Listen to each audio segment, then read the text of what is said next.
introduce our two speakers today and hand it over to them. Dr. Karen Oberhauser of Monarch Joint Ventures is one of the world's foremost experts on monarch butterflies, which she has been studying since 1984. Monarch Joint Ventures is a partnership of federal and state agencies, nonprofit organizations, and academic programs that are working together to support and coordinate efforts to protect the monarch migration across the lower 48 states.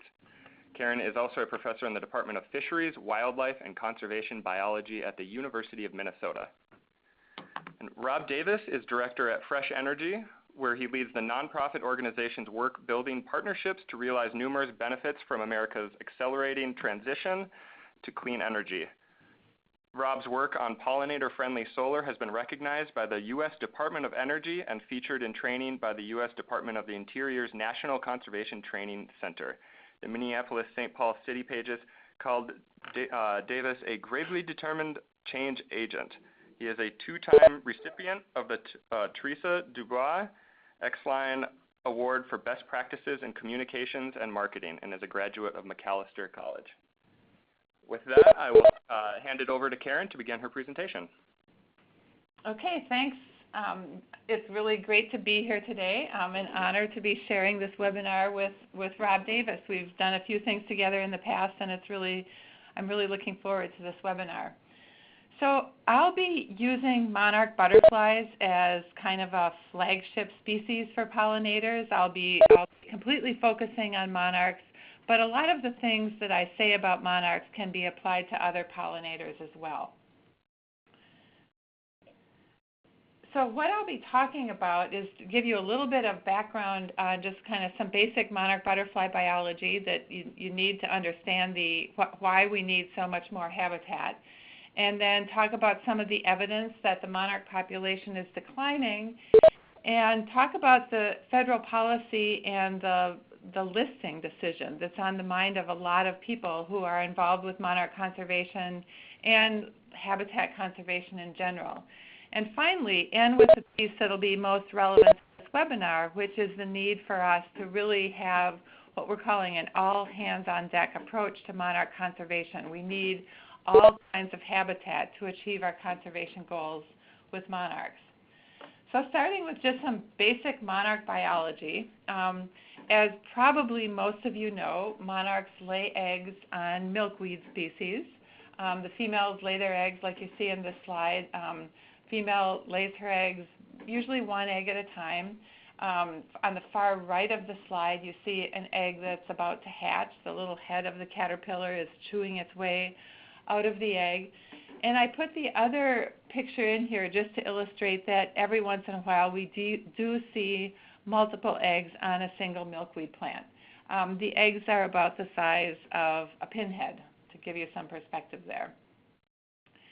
Now, there are lots of native milkweed species in North America, and as we're thinking about putting milkweed under solar installations, you might be thinking in your head of common milkweed, which is a pretty tall species and wouldn't really do that well.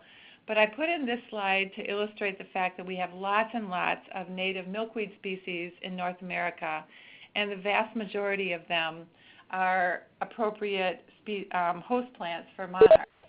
So I just wanted to highlight a few of these that would be appropriate in solar installations. The one in the top middle is called whorled milkweed, or Asclepias verticillata is the scientific name for it. And this is a very low-growing, very beautiful little plant that would do really well under solar installations. Another plant that's low-growing and would be an attractive plant to both people and monarchs is the one on the bottom, kind of right there under the southeast part of the map. That's butterfly weed, or Asclepias tuberosa, which would be great in solar installations. And then in other areas of the country, there are a lot of low-growing plants as well. The one over on the bottom, on the far side, on the bottom, the far left side on the bottom, is antelope horns milkweed, or Asclepias viridis. So lots and lots of great milkweed species that could easily be put under solar installations. So that's what the caterpillars need. The adults just need nectar plants. They lay their eggs on milkweed, but they don't eat it when they're adults. So here we have just an array of nectar plants that monarchs can use. The point here is that they can use lots and lots of different flower species. What they need is flowers that are blooming throughout the time that they're in an area. So lots of species are available to the adult monarchs and would be great to include in solar installations. So when we think about monarchs, we need to think really on a big spatial scale. So what I'm going to be talking about for the rest of this talk, when I talk about the threats to monarchs, I'm going to be focusing on the eastern population. And you can see on the map that's up here now, the breeding range of the eastern population is that area that encompasses the biggest stippled, surrounded portion of the map in the eastern part of the country, basically everywhere east of the Rocky Mountains. Monarchs from this large area leave every fall and migrate down funneling through Texas and go to overwintering sites in Mexico. And we have another fairly large and significant population in the United States that I won't be focusing as much on just because we don't have as much data. But this population west of the Rocky Mountains overwinters at sites along the coast of California. But there is some interchange between these populations illustrated by that arrow that's coming out of Arizona, heading down into Mexico. So it's going to be important in a couple slides here to remember that during the wintertime, monarchs are clustered together in a fairly small area so we can assess the size of the population. So what you see on this map represents from kind of late August through early November when monarchs are migrating through. So they use any milkweed that's available as they're moving along these migratory pathways. They stay in these overwintering sites throughout the winter, arriving in early November and leaving in the middle of March. So you can see them, the arrows here represent their departure from the overwintering sites. The eastern population moves back into the southeast quarter of the United States, and then it's their offspring that continue the northward migration. So I've illustrated that on this map with these broken arrows. They then go through 2 to 3 non-migratory generations up here, using lots and lots of milkweed and lots of nectar plants in this huge area. And then the cycle starts again when they migrate back. So I'm going to show another series of slides that basically illustrate the same thing but focus more on the biology of the monarchs, what they need during each of these phases of their annual cycle. So they're migrating south in the fall. They first need places to stop at night. They don't migrate in the night, so the top picture there is butterflies flying in. That's a mesquite tree in Texas, and those butterflies are kind of clustering together at the nighttime, and they need nectar. So this is a tall nectar plant that I have in this picture. It's ironweed, but they'll go for any flower, no matter how high it is off of the ground. When they're in the overwintering sites in Mexico, their job is just to stay alive, and there are several studies that document how important the fat that they bring, the fat reserves that they bring from the nectar plants that they had on the southward migration. So that's super important to them that they get enough to eat because there's not food for them in the Mexican overwintering sites. So they basically have to stay alive without eating for about 5 months. And then as they're moving north, again, they need milkweed plants. You see the female laying an egg here on a really small Asclepias viridis plant, and they need nectar. The adults always need nectar. Now, I'm a big proponent of native plants, but I just want to point out here that lilac is not native. You're not going to put that under solar installations, but non-native nectar sources are used by monarchs. So, you know, we don't have to be completely purists here when we're planning our flower arrays. And then when they're back up here in the summer, again, they need the milkweed and the nectar plants to keep them going. So this is a cycle, and a cycle is only as strong as its weakest link. It's like a chain. But when I think of the monarch population, I really think of the upper Midwest, and I think of every single butterfly that migrates to Mexico in the fall came from a milkweed plant that was somewhere up here, the vast majority of them, somewhere up here in the upper Midwest. So having those plants available to monarchs wherever we can get them in the ground is really important. Okay, so that's just a little tiny background. If I went over that way too fast, you can ask me questions about monarch biology, but I could talk about monarch biology till the cows came home, and we don't have that much time. So, monarch population is declining. I told you to remember that we measure the population by the area that they occupy in the overwintering sites. So this graph shows you the area in hectares, and a hectare is a little over 2 acres, just to give you a sense of that. This is the amount of forest in Mexico that was covered with trees, covered with monarchs.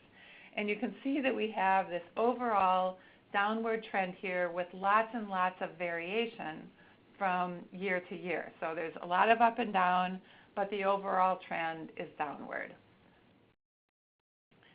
So this downward trend, well-documented downward trend, if you're out in the field and have looked at monarchs and you're older than about 5 years old, you've probably noticed that you're seeing fewer monarchs than you did 10, 15, 20 years ago.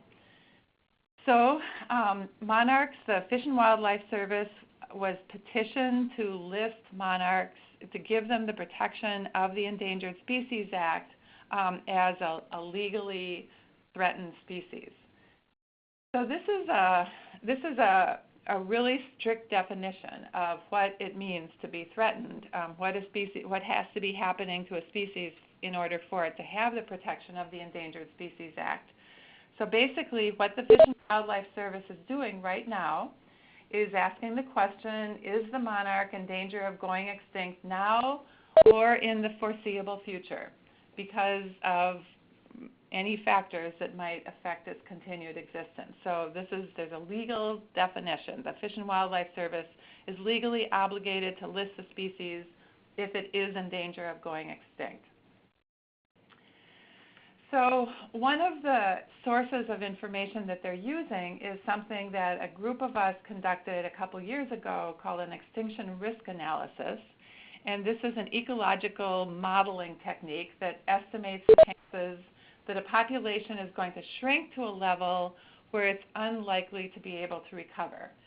And this analysis considers overall population growth, what's happening to the population over time, and then this year-to-year stochastic variation that we saw in that graph, and that might be caused by things like a storm in Mexico, shown in this picture. So this picture was taken in 2014 when there was a big storm in the overwintering sites, and lots of monarchs were killed.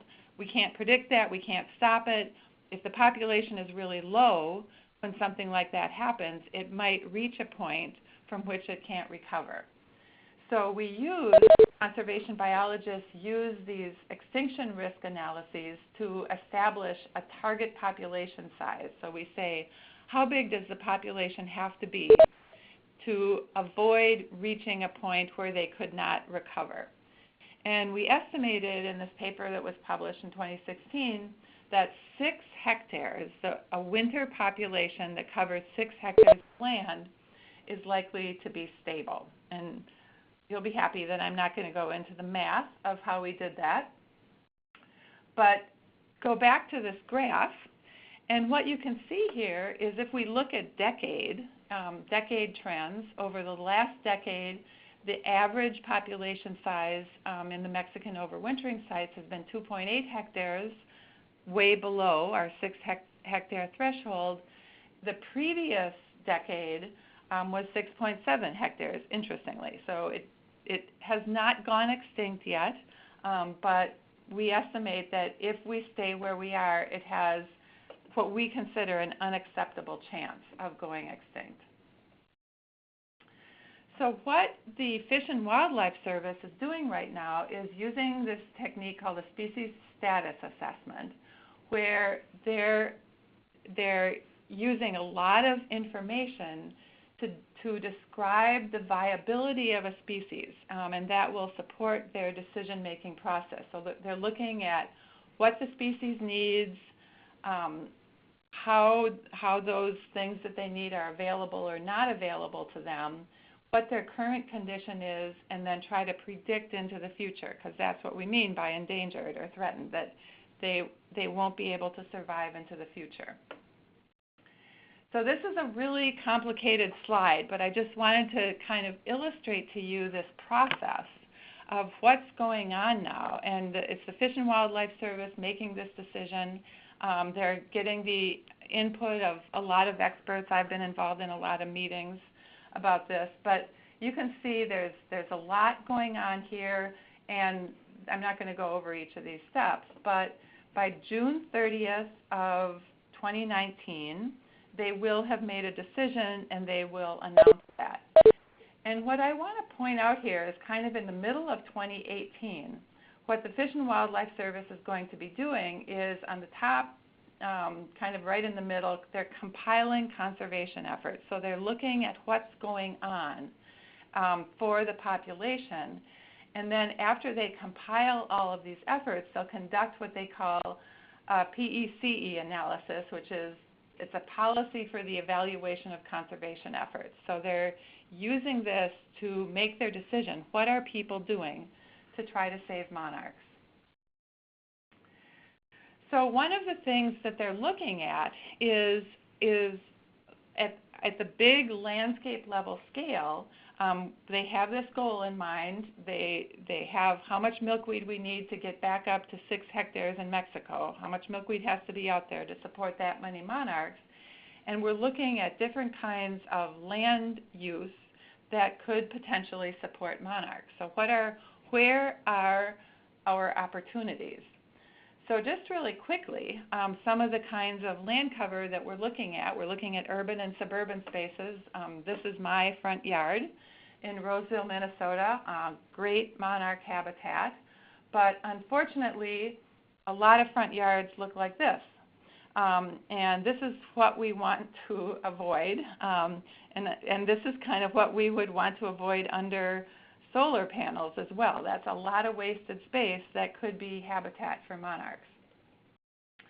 We're looking at agricultural set-aside land. So this is a prairie strip in Iowa with prairie plants right next to a cornfield. We're looking at rights-of-ways, which in some ways are similar to solar arrays.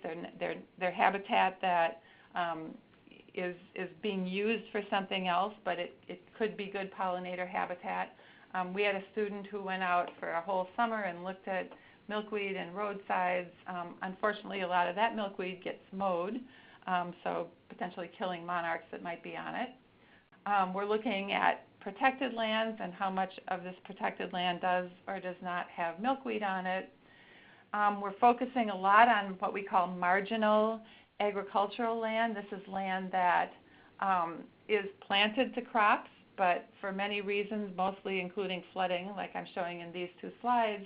On the left is a cornfield, and on the right is a soybean field that have gotten flooded out. Neither of these are going to produce a lot of corn or soybeans, but the farmers still plant them because they can get insurance for those crops. So we're looking at how much habitat we could gain by taking some of this marginal land out of production. So just to finalize this and to emphasize the strong, strong importance of getting habitat wherever we can, this is a busy graph right here, but this is from a paper that's actually in press right now, not only in review, it just got accepted, but this is showing us what we can get. So the kind of gray dashed lines on here are how much milkweed we need to add to the landscape in order to get up to 4, 5, or 6 hectares of land. And these dots refer to each of these different sectors. So the protected areas, the conservation reserve program, urban, suburban, rights-of-ways, all of these different kinds of habitat that I talked about. And basically what we're showing here is that, first of all, we first have on the left side of the graph, when we just add one sector at a time, Then we start adding multiple sectors. So you can see the yellow dots are 2 different sectors, the orangish are 3, pink are 4, and the yellow are all hands on deck. So this is showing that we need all of these different sectors to be involved if we're going to achieve our goal of 6 hectares. Another really important thing here is we only get that if we get agriculture involved, that get some of that marginal land out of production. But we need everything else. So if we get a reasonable amount of marginal land out of production into good habitat, we still need all of these different sectors. So just to show you how important it is that wherever we can put habitat for monarchs, we need to put it there.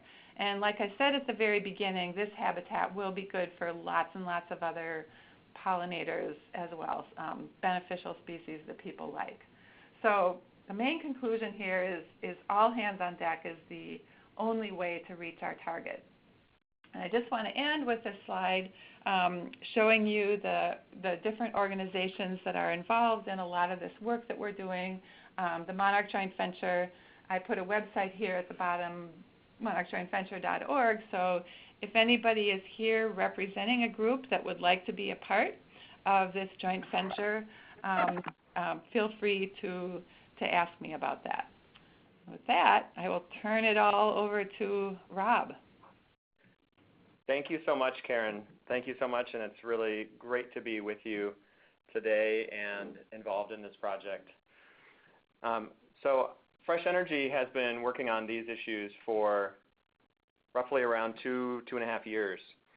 And it started really as a public education campaign calling for high quality, abundant pollinator habitat and on solar arrays, under and around solar arrays. So just to start from the beginning a little bit to help other folks understand the context, we're a nonprofit organization that is working to build an economy that we thrive in and energy that ensures our well-being. One of the things that we noticed critically in Minnesota and that is now playing out across the country is the extremely rapid rise in support and interest in going solar. And in a lot of cases, utility scale solar is cheaper than the grid mix, and in many cases it's competitive in the grid mix. But what we know is that the trend line shows that everywhere solar will in the future compete for customers' attention and customers' interest in securing and establishing resiliency and affordable electricity. So solar's been growing incredibly fast. This data here is from 1992 up to 2012, and I limit it only because the graph goes much steeper between 2012 and 2017. But I limit it only to provide a comparison to some other numbers. And so mobile phones and the internet, the growth of the internet, are something we're all familiar with, something we've all lived through. And the growth of solar energy is happening at a much more rapid pace. And again, I mentioned that's driven to a great extent by savings. So a lot of organizations, towns, school districts, businesses are finding that they can buy solar energy and save significant money. And then others are driven by the greater interest in clean air, clean water, and mitigating the worst effects of climate change. However, in this incredibly rapid build-out of large-scale solar, we've seen concern from some communities who see solar development that's being built that looks like this, and with gravel under and around the arrays. And this is coming out of I guess potentially like a civil engineering practice where they're thinking about how a substation is designed, or practices like this. Now because the desert Southwest, California, Nevada, Arizona was first and was a real leader in embracing large-scale solar and accelerating into this transition.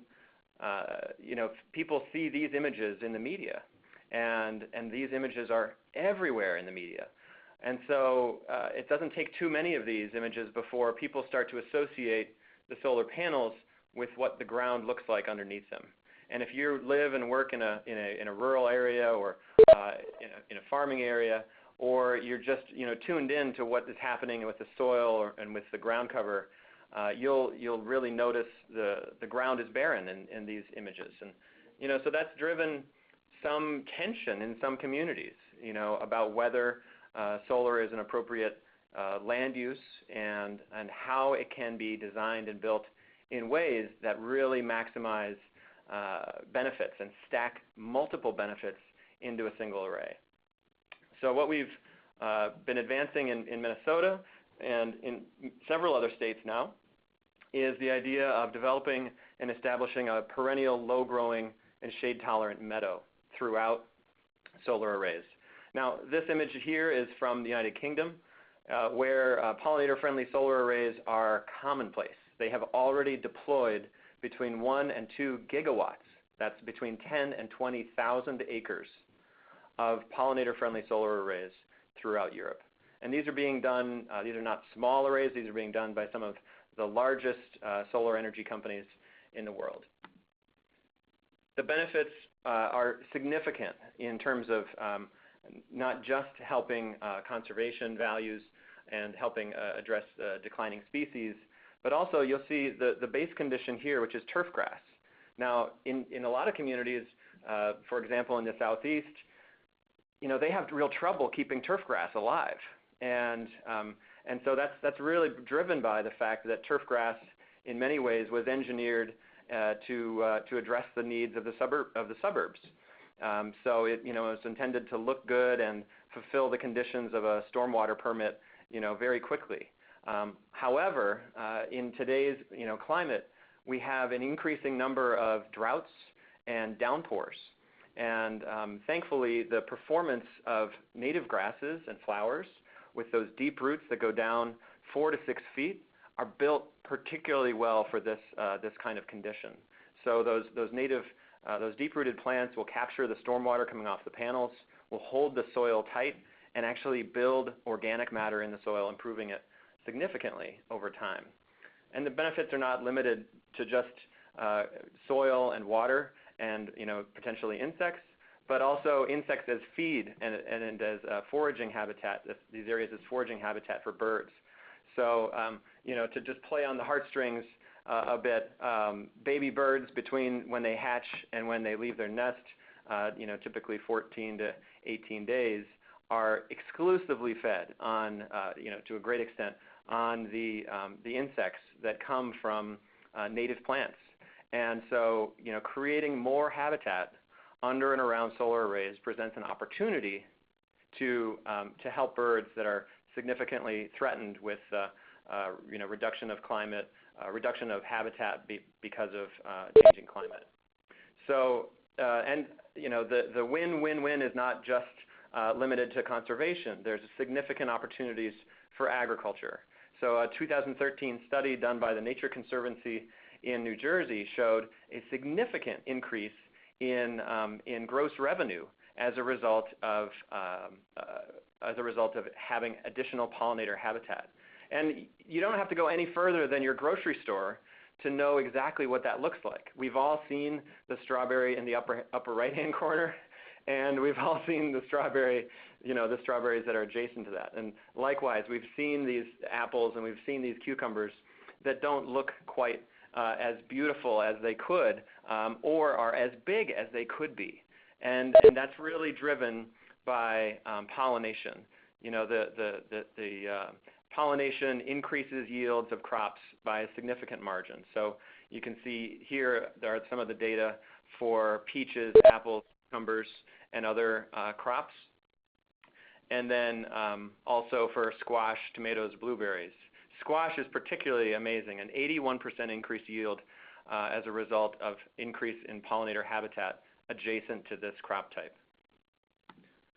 It's fairly simple for solar developers to move forward with this practice. In fact, it's a simple matter of establishing, rather than hiring a company to seed a turf grass, you simply hire a different company to establish native low-growing meadows. So you're using a different and a higher quality seed, and ultimately you see a significant, an increase in the seed cost of maybe 20 to 50%, but then a significant reduction in O&M, because these sites, after the establishment period, you're only having to go in and mow once a year for the life of that project. And less mowing is not just a savings in terms of filling up a mower with gas, but it's also a significant savings because of this. So one guy who's riding a tractor has said, yeah, you hit that and your day is over. So we should be designing solar arrays that significantly reduce the incidence of mower-solar collisions. Once a year is more than enough. But now, as we think about developing a system that is beneficial to insects, beneficial to birds, beneficial to soil and water, and beneficial to farmers, we need to have an honest conversation about what constitutes pollinator-friendly in the context of a solar array. And that's where scientists like Karen Oberhauser and her colleague Dr. Marla Spivak and experts throughout the country are so critical. And several of them have weighed in and partnered with us in collaboration and development of a scorecard, a simple tool that if you just fill this out, you have your vegetation management company just fill this out. It asks you a series of questions about the vegetation conditions and types that you're using under and around your solar array, and encourages the establishment of high quality habitat with significant flexibility, recognizing that each solar array, the financing of each project is different, the soil types of each solar array are different. There's a lot of variability, so we wanted to make sure that there was numerous strategies and tactics that and ways that a company could reasonably say that their solar project is pollinator friendly in fact. And the critical issue here is that I don't think any of us, we in the nonprofit community and in the solar community, we don't want to be in a position where we're trying to tell the scientists what's good for pollinators. We want to be hearing and listening and in dialogue with the scientists and embrace their best recommendations in order to apply those to our projects. Because then we can stand on their shoulders and say, hey, the scientists, the experts, the entomologists, they're telling us this is what's beneficial to pollinators and monarchs. So those two scorecards were from Minnesota and Maryland, where we had strong laws established. This is this pollinator-friendly scorecard for Vermont, and there's been a tremendous amount of interest in this topic from New York to Georgia, from Nebraska to Wisconsin and Michigan. And so some of the parties that are involved here, clearly, Fresh Energy is one. Audubon has been a national leader on this topic. Corn growers have been real leaders on this, and Minnesota Farmers Union has embraced this approach as well. Particular companies that have done a particularly great job on a variety of different projects. SoCore Energy, there's a Department of Energy webinar that we'll send around in the notes following this meeting, but a development director from SoCore Energy talks about how their company is moving forward with this simply on economic terms. So they acknowledge that there's a higher cost in upfront seed, this higher upfront seed cost, but they anticipate significant savings over the life of the project by reduced mowing and reduced O&M costs.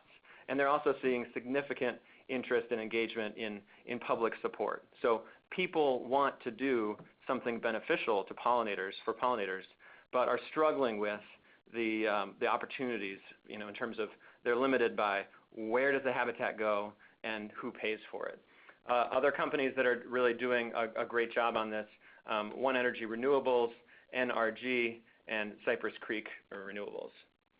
On the corporate side, there's a fantastic opportunity for corporate leadership on this subject, and I'll highlight just a couple. Anderson Corporation has highlighted the fact that they made a commitment to help increase the amount of pollinator habitat throughout the area of their headquarters, the St. Croix River Valley. And so when they signed up for 19 megawatts of solar energy, they said, you know what, we'd like to see all of this be pollinator friendly and be built in ways that benefit pollinators. And the same is true for other companies, other nationally prominent, nationally leading companies, including Purdue Farms and Land O'Lakes. Now, there's a lot of good it's hard to avoid puns in this work. There's a lot of good buzz to go around. So Enel Green Power did a great job building a 100 megawatt project throughout Minnesota on 16 different sites. And each of those communities have the opportunity for stories like this one, local solar project to turn land into pollinator haven. And here's the seed mix for those, for many of those arrays. I didn't want to put all 16 of them on one slide, but these species of plants are specifically advantageous to providing nectar and pollen that are needed. Likewise, Community Energy Solar is doing work nationally. They built an enormous solar array, the largest in anywhere in the Midwest, and that's 1,000 acres up in northern Minnesota. And this was done by the seeds on this site, or the seed mix on this site was designed by Minnesota Native Landscapes. And this is just a gorgeous site. I mean, huge opportunities. There's a ton of milkweed in this seed mix, and this site will be providing great benefits. Likewise, Connexus Energy, a site that was seeded and managed by Prairie Restoration since 2014.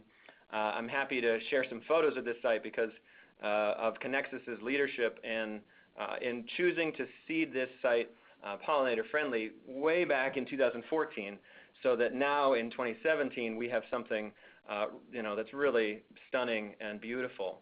And they've certainly been have embraced the opportunity and highlighted this in some of their marketing materials, and they're significantly benefiting from this.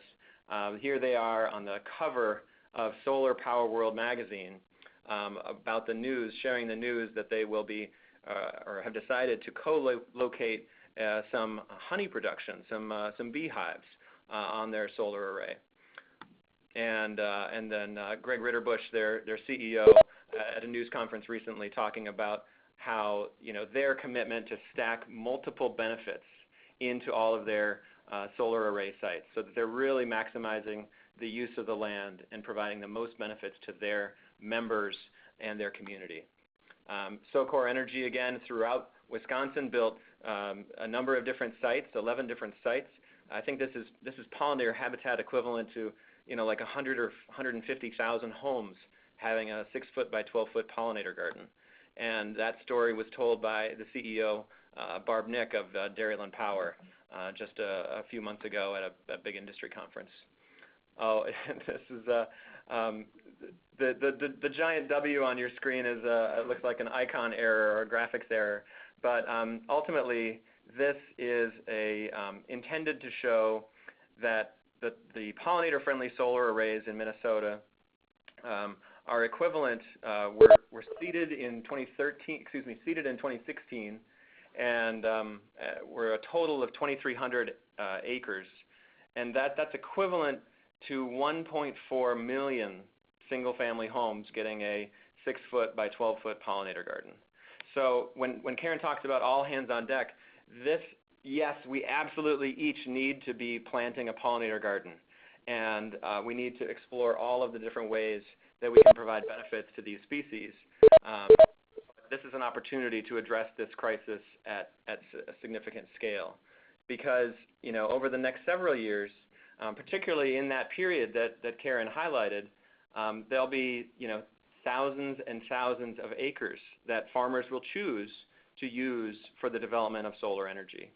And we can all imagine that all of that could be turf grass. All of that, a significant percentage of that could be gravel. And so our only opponent in this is questioning whether turf grass has to be used in every condition, or whether we can do something that is incrementally more beneficial to pollinators. So I have several slides here showing simply the fact that, yes, we can build these solar arrays in ways that are significantly beneficial to pollinators and help address the decline in these species.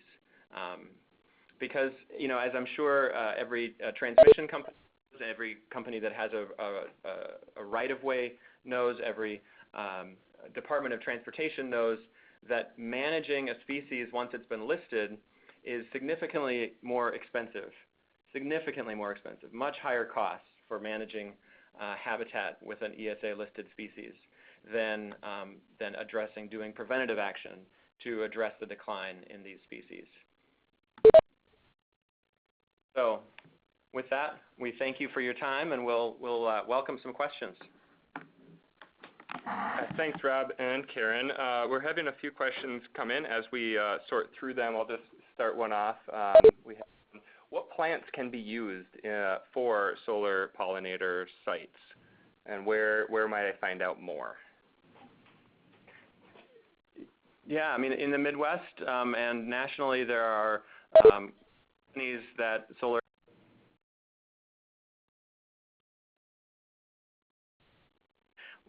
There are great companies to hire, like Prairie Restorations, like Minnesota Native Landscapes, Green Vest.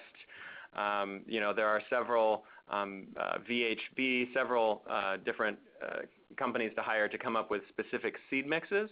So they can design a seed mix that is specific to your site, and all you need to say is, hey, we'd love to see a solar array that both meets the standard or one of the standards in Minnesota or Maryland or Vermont or other places, and also significantly includes a good amount of milkweed.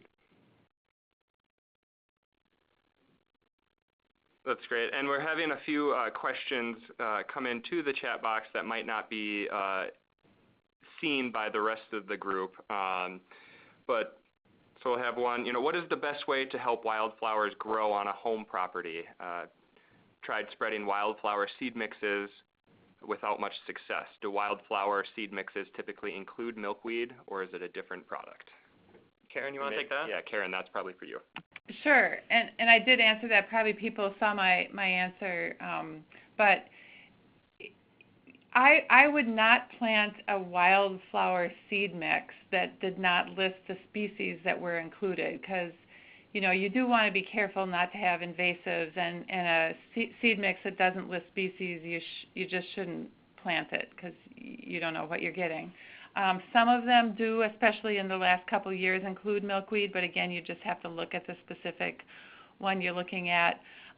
If you're planting in a small area, so this question was specifically about a yard, it's a more sure way to do it is to use plugs or plants instead of seeds, and then you can kind of arrange them the way you want to. But in an area as large as under a large solar array, it would be prohibitively expensive to use plants unless you put in a few special species that you really want to be sure to include.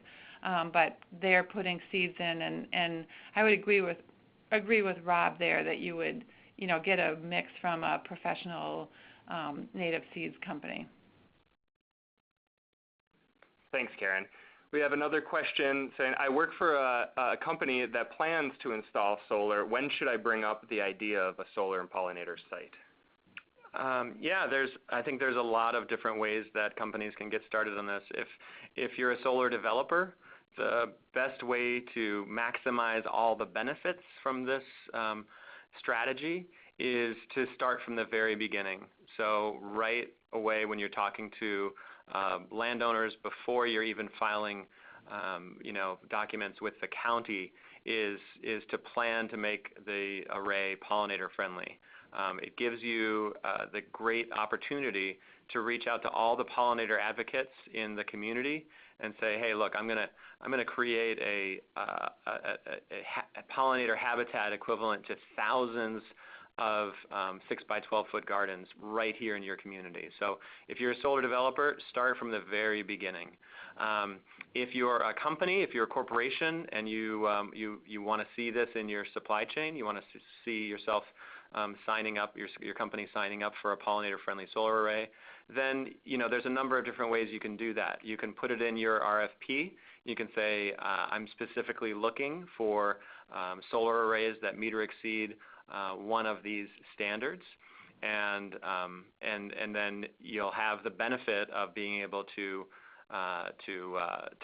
brag about it in your sustainability report. So this is a fantastic way to build habitat that lasts. For, again, most of these land leases are for 20 to 30 years. So huge opportunity for corporate leaders and corporate procurement leaders in energy to say, hey, we want to see these sites be pollinator friendly. That's great. Thanks, Rob. This is another question for you, Rob. If solar developers say that the pollinator-friendly requirements are cost prohibitive, are they in the right? Is it possible, how to counter that? And additionally, how do you get a ballpark figure for pollinator planting, say, per 100 yards or something like that? Yeah, I mean, I've heard that from some companies. I would simply point to their competitors. There are other solar companies that are embracing this and benefiting from it significantly. It's certainly true that the cost of a different seed mix is infinitesimally small compared to the cost of the copper and the silicon and the steel. It's likely that the legal bills for most of these projects, just in permitting, likely exceed the cost difference between turf and pollinator friendly. So I don't want to discount anybody's claims that that it's cost prohibitive. I would simply say get more quotes and really push vendors to be cost prohibitive, or excuse me, cost competitive. And then also use a spreadsheet that accounts for all of the numerous benefits.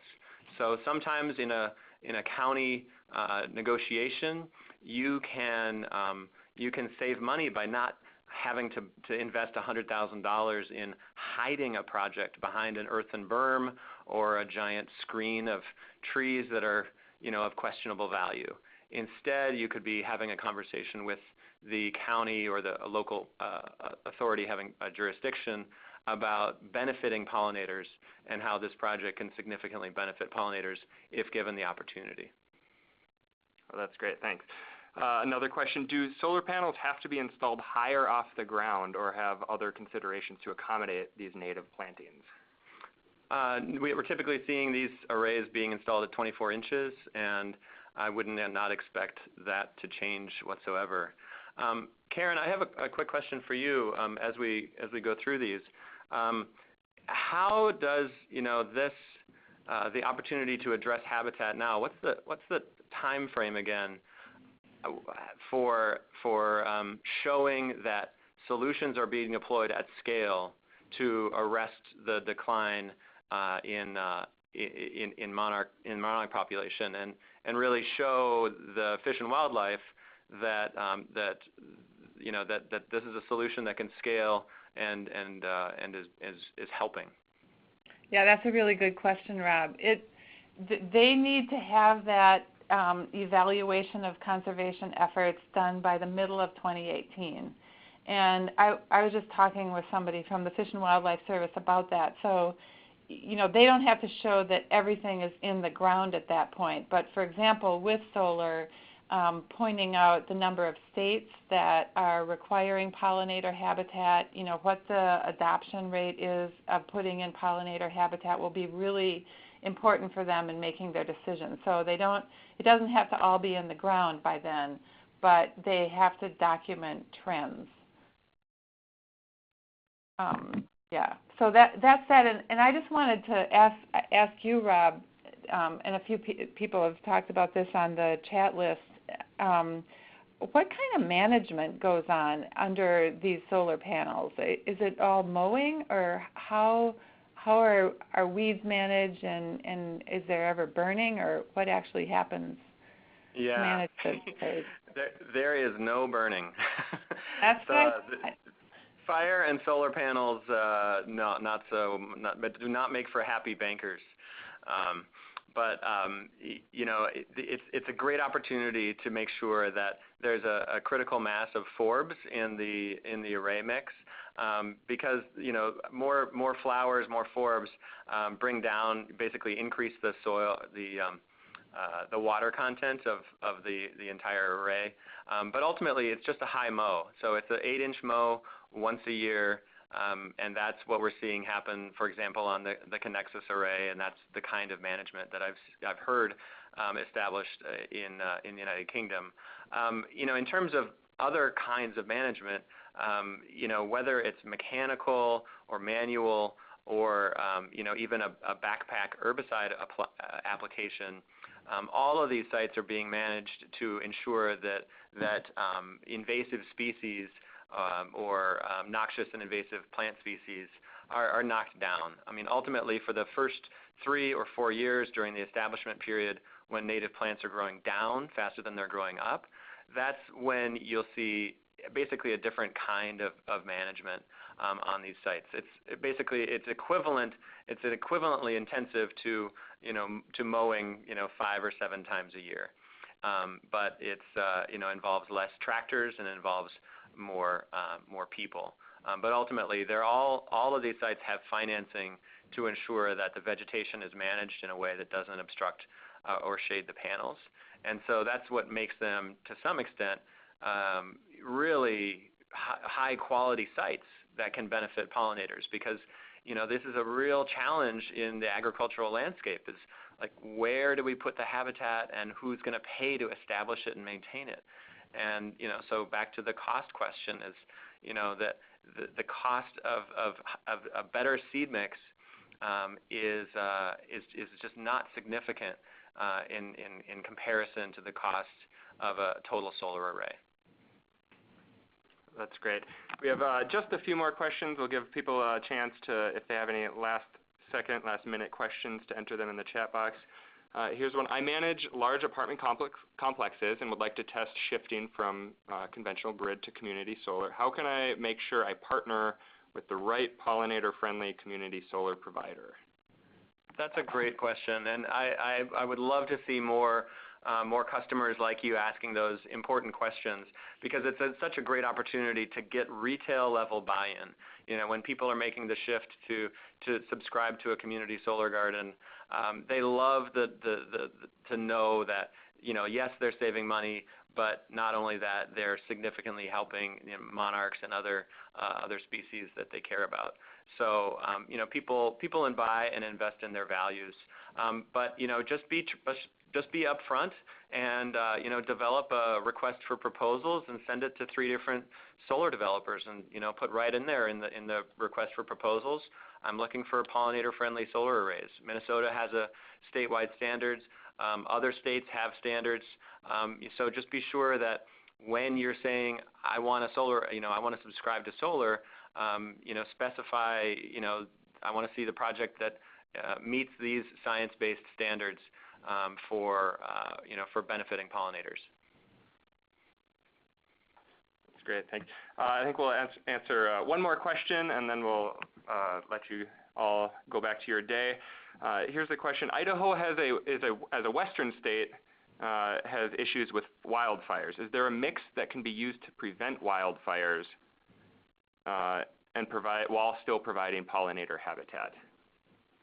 Yeah, maybe Karen, I'll pass that to you in just a minute, but I know that there's a lot of different ways in different regions that can still be significantly beneficial to pollinators. And so in Idaho, in Colorado, in Arizona, in a lot of different states, there are things that can be done with the vegetation around the solar array, where particularly in circumstances where the ground is not particularly arable. Karen, I'll let you comment on if you think there's additional species that would be useful there.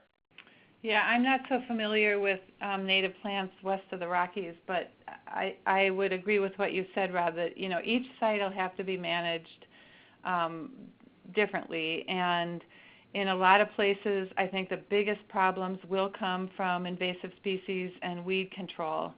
And that's something, anyone that does a native prairie restoration struggles with that a lot. And I guess the main thing to think about is that, you're in it for the long haul, and that, weed management becomes easier over time as your native plants get established. So it's something that is really discouraging at first, but it gets better. And yeah, I've been out there and looked at cheatgrass and know that it is a really hard one.